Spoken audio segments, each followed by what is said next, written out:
Have you ever noticed how easy it is to point the finger at others, but almost impossible to free yourself from the mistakes you carry within yourself? Well, the truth is, the greatest enemy of forgiveness isn't out there, but within you. How many nights have you wasted reliving scenes from the past, beating yourself up for what you did or didn't do? How many times have you tried to move forward, but always seemed to drag invisible chains? This weight isn't normal. What's more, it not only hinders your life, but also poisons the way you see the world. What you'll discover in this video is something that could be a game changer. Alan Watts, one of the most provocative thinkers of the last century, had a radical view on forgiveness. He said you'll never be able to forgive others until you learn to forgive yourself. It sounds simple, but the impact is enormous. Imagine finally freeing yourself from the guilt that's suffocating you. Imagine no longer having to live trapped in the past. And here's the promise. If you watch until the end, you'll understand why you've never been able to truly forgive and, most importantly, how you can start changing that today. What you're about to hear isn't some far-fetched theory. It's something that directly impacts your real life. Forgiveness isn't about being nice. It's not about covering up for others' mistakes. It's about reclaiming your peace, your lightness, and your freedom. Get ready, because what comes next could be the beginning of the biggest turning point you've ever made in your life. Now you understand that carrying guilt and resentment only destroys your peace, and that forgiveness is the key to regaining your inner freedom. This content has already shown you a concrete path to free yourself and see life differently, and it's precisely because you've received this clarity that you can give back, like, and subscribe to the channel. This way, you ensure that this transformation doesn't stop with you, but reaches thousands of others who also need this truth. This simple action is the step that confirms that you're ready to continue your journey and experience the next level of what's to come. Have you ever stopped to think about how we talk so much about forgiving others, but almost never about forgiving ourselves?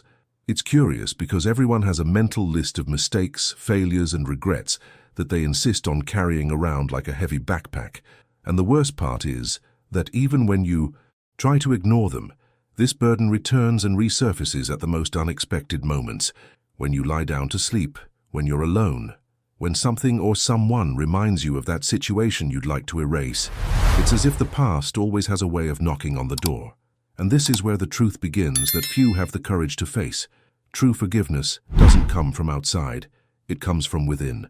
It's like Alan Watts said, there's no true separation between you and the world, and that means that if you can't forgive yourself, everything around you begins to carry that weight along with it.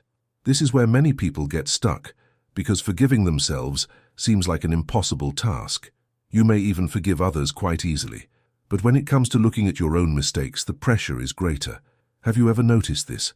How many times have you caught yourself being harder on yourself than you would be on anyone else? We get used to thinking we need to carry this guilt as a form of punishment, as if suffering were some kind of justice. But in practice, this doesn't liberate, it only imprisons. And here's a question that may bother you. How long will you accept living chained to what you've already experienced? Because every time you insist on punishing yourself, you're reinforcing the same wound instead of healing it.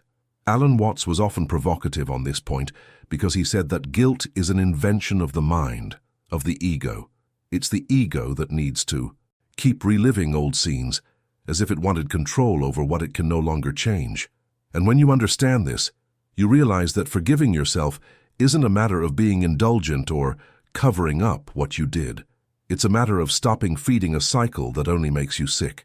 Think about how many decisions you failed to make because you were still stuck in old guilt. How many relationships have you let go of for fear of repeating mistakes? How many opportunities have you passed up because you believed you didn't deserve them? This is where it becomes clear that self-forgiveness isn't optional. It's the only way you can reclaim the right to move forward. And here's something you may never have stopped to reflect on. When you don't forgive yourself, you end up projecting that same burden onto others. You know that person you can't forgive at all. Often, what happens is that your difficulty with them is just a reflection of the difficulty you have with yourself. It's hard to admit, but it makes sense. Because deep down, it's easier to see someone else's mistake than to face our own. And this is one of the most important keys to forgiveness. It doesn't begin in the world. It begins in the mirror. When you look within and have the courage to say, "I made a mistake, but I am not my mistake," then real change begins. That's why I want you to do something right now to fix this within yourself. Comment below the word freedom. Write this as a commitment, as a symbol that you're choosing to release some of the weight you've been carrying for so long, because just by writing this word, you're already taking a step out of the prison guilt has built. It may seem simple, but it's powerful. You're not just making a comment, you're admitting to yourself that you want to move forward, and realize how this opens space for something even greater. Because when you begin to free yourself from the weight of guilt, something inside you changes. You start to feel lighter, more capable, more open to the present. It's as if life stops being this constant struggle against the past and becomes a real opportunity to live now. But at the same time, a new question arises. If the root of forgiveness is within you, why is it so difficult to take this step? Why do we insist on carrying for so long something that can no longer be returned? This is the part we'll explore next, and I'm sure what you discover can change the way you see yourself and the world around you. Have you ever noticed how much easier it is to forgive others than to look within and forgive yourself? Yes, it seems contradictory, but it makes sense when you consider how we were taught to deal with mistakes. From an early age, you learn that mistakes have consequences, that punishment exists, that guilt must follow failure like a shadow. And this logic builds up inside your head until you become your own cruelest judge. You may even be understanding of someone close to you's failings, but when the mistake is yours, the scale changes. The pressure is greater, the judgment is harsher, and forgiveness feels like a prize you never think you deserve. And that's precisely where the difficulty in forgiving yourself begins. The mind creates a prison of repetitive thoughts. Have you ever experienced this? Those memories that return in the middle of the night without warning, like a movie playing in your head, and you feel the same shame, the same pain, the same sense of failure as before. It's as if the mistake were eternal.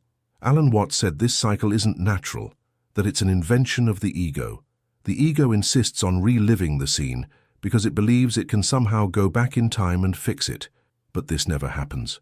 What really happens is that you imprison yourself within a story that's already over, but that continues to dictate the present. And look how interesting. The more you refuse to forgive yourself, the harder it becomes to forgive others, because your mind is already accustomed to punishing, chastising, and imprisoning. So when someone hurts you, you use the same relentless logic you use against yourself. Deep down, you're trapped in the same system of blame and pain, only shifting the target. This explains why many people spend their entire lives accumulating resentment and resentment, always suspicious, always hardened. What they don't realize is that the forgiveness they lack isn't outward, but inward. Now, I want you to think about something. How many important decisions have you failed to make because you still blamed yourself for something old? How many relationships have you walked away from because you believed you didn't deserve to be loved after making a mistake? How many dreams have you given up on because guilt told you you no longer had the right? This is the weight of not forgiving yourself. And this weight isn't just emotional, it's physical. It affects your energy, your mood, even your body. It's no exaggeration to say that resentment toward yourself consumes you from within. That's why I want you to comment below the word treatment. Write this as a commitment to yourself, as a way to mark this moment. Because admitting that you need healing is already half the battle. You are not alone in this experience. Thousands of people feel the same struggle, and the simple act of writing can be the first sign that you are willing to change. And it's precisely here that an inevitable question arises. If everything starts, say, within us, and if the difficulty of forgiving ourselves is so great, could this also influence how we see the world? Could it be that the hardness you carry against yourself isn't the same one you end up projecting onto others, making it impossible to truly forgive those around you? It's funny how when you start to look more closely, you realize that the way you treat yourself ends up spilling over into the way you see the world. It's as if what's trapped inside is projected outward. If you're angry at yourself, you tend to find fault with everything. If you carry old guilt, you start to judge others with the same harshness you use against yourself. And this is no coincidence. Alan Watts talked precisely about this. The external world functions as a mirror of your internal world. There's no clear division between self and other, because deep down, everything is connected. And if there's only harshness inside you, it's this harshness that you'll see in everything else. And here's the detail many people overlook. When you don't forgive yourself, you lose the ability to see humanity in another person's mistake. You look at someone who failed and immediately project your own unhealed wound onto them. It's as if the difficulty in forgiving others isn't really about what they did, but about what you couldn't resolve within yourself. This explains why some people react disproportionately to others' small mistakes, because they're not just fighting the situation, they're fighting their own inner ghosts. Think about it. How many times have you been angry with someone, but deep down you knew that anger was much more about you than about them? Maybe because you've done something similar before, maybe because that action touched your own pain. That's when it becomes clear. Forgiveness isn't a one-way street, it's a reflex. When you treat yourself with compassion, you can see others with more compassion too. But when you're trapped in guilt, the world becomes a battlefield full of imaginary enemies that are actually just reflections of what you carry inside. And that's exactly why it's worth stopping now and doing a simple exercise. Write the word here in the comments, mirror. Do this to cement this idea in your mind. Everything you carry within is reflected outward. This comment isn't just an interaction, it's a practical reminder that how you see yourself defines how you see the world. And it's at this point that an even deeper question arises. If the world is a reflection of what you feel internally, what changes in your life when you finally manage to forgive the world outside? Could this act have the power to transform not only your relationships, but also the way you experience life itself?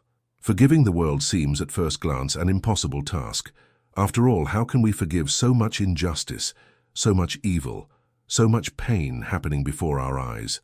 But this is where a powerful key that Alan Watts emphasized comes in. Forgiving. The world doesn't mean passively accepting everything, nor pretending what happened had no impact.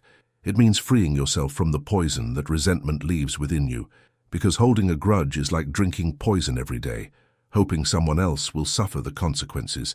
The problem is that you're the one who suffers, you're the one who gets sick, you're the one who carries the weight, and this drains your strength without you even realizing it.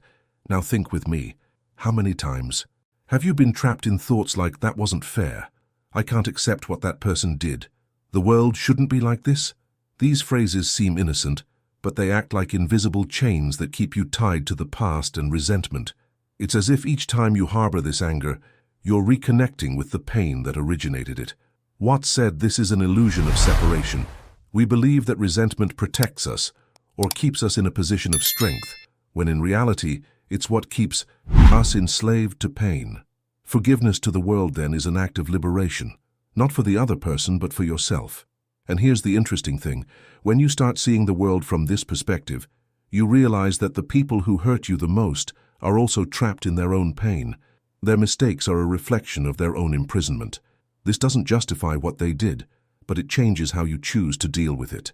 Forgiveness doesn't erase the past, but it does give you back control over the present.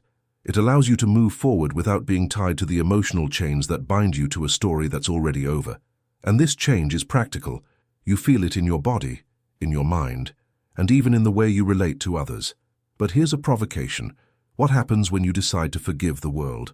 Do you think the people around you change immediately? No. What changes is the atmosphere within you.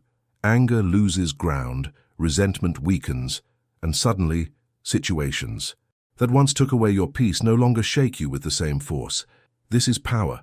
It's the power to choose not to be held hostage by what was done to you. It's understanding that forgiveness isn't about giving the other person reason, but about giving yourself reason. And to fix this idea within you, comment below the word poison, because every time you remember this word, you'll remember that resentment only poisons yourself, not others. Write it down as a decision to put down the cup and stop drinking this poison daily. It's a simple gesture, but full of meaning. And it's at this point that an inevitable question arises. If forgiveness is so liberating, how can we put it into practice in our daily lives? How can we transform this idea into something real, something that works even when bad memories come flooding back? And then comes the point everyone's been waiting for.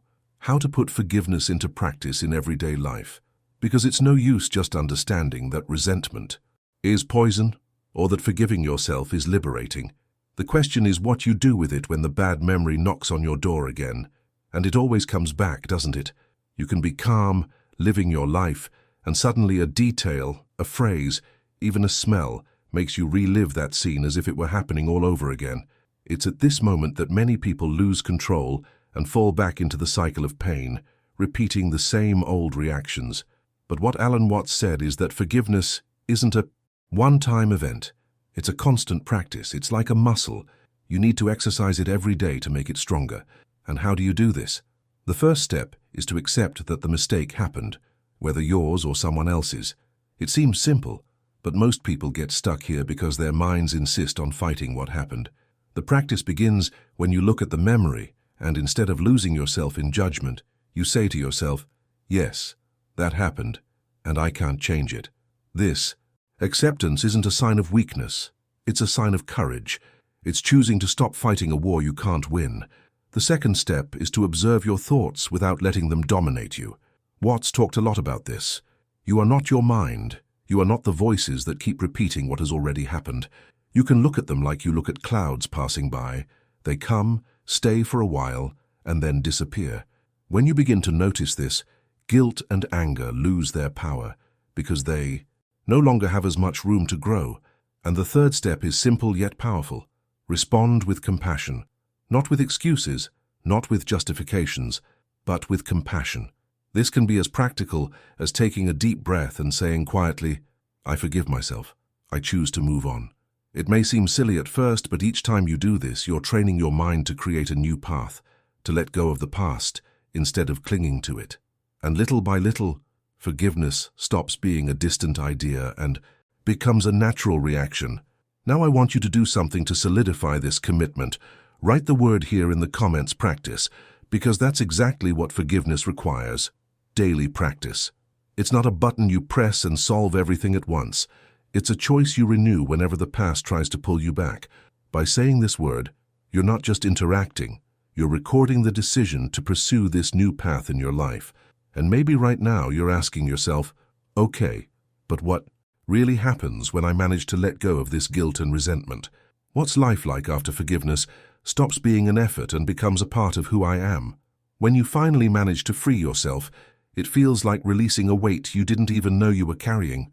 It's as if your body breathes differently, lighter, freer. Forgiveness brings an impressive clarity, because suddenly you stop wasting energy on resentment, guilt, and old stories, and start using that energy to truly live. It's at this point that you understand what Alan Watts meant when he talked about reconciling with existence. It's not just about forgiving a mistake or a person, it's about reconnecting with the flow of life without getting stuck in what has already happened. And this freedom doesn't just stay within you, it overflows. People who once triggered pain no longer have the same power over your mind. Situations that once paralyzed you begin to be faced with much more serenity. You become more present, more aware, more open. And it's curious, when you forgive, it's not that the world around you changes overnight, but rather the way you see it changes completely. What once seemed unbearable becomes just another part of the journey. It's as if you've discovered a kind of emotional shielding that doesn't depend on others, but on your choice to no longer carry the poison of the past. But there's one thing. This transformation isn't an end point. It's a starting point. Forgiveness opens space within you. But the big question is what you do with that space. Because now that you feel lighter, freer, more connected to yourself, a new stage emerges.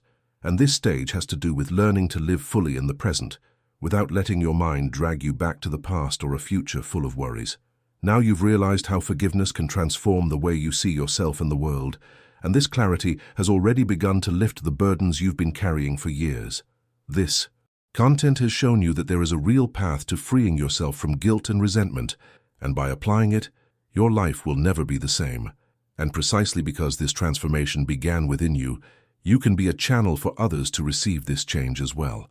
Liking the video and subscribing to the channel is a practical way to spread this truth and help more people find the same freedom you found here. Write the word in the comments transformation to mark this moment and record that you're embarking on this new path.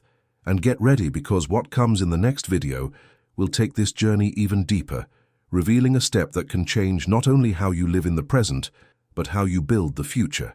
The next content on screen now is the natural continuation of this learning, and you'll feel even more eager to continue on this journey that began today.